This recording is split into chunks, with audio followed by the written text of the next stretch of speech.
খুলজা সিমসিম কাহিনীর ডালি থেকে বেরোনো আজকের গল্পের নাম আজ আমি। চলুন আজকের গল্প শুরু করি।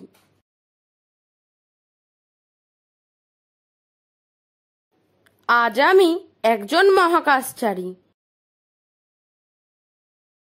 দেখো দেখো, চাঁদে আমি কত উঁচুতে লাফ দিতে পারি। আজ আমি একজন কারিগর। আরে সাবধান, আমার কুমির এবং ডাইনোসর ক্ষুধার্ত। গরর।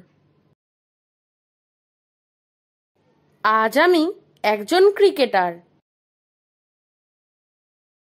এবার বোলিং করার পালা আমার, আর এই হলে তুমি আউট। আজ আমি একজন উদ্ভিদবিদ। আমি একটা নতুন ধরনের উদ্ভিদ খুঁজে পেয়েছি, ভাবছি তাকে একটা নাম দেব। আজ আমি একজন ড্রামার। ঢস ঢস ঢস, আমার ড্রামের লাঠি এত দ্রুত চলছে যে তুমি দেখতেও পাচ্ছ না। আজ আমি অনেক কিছু হয়ে গেছি আগামীকাল। এবার কাল আমি কি হব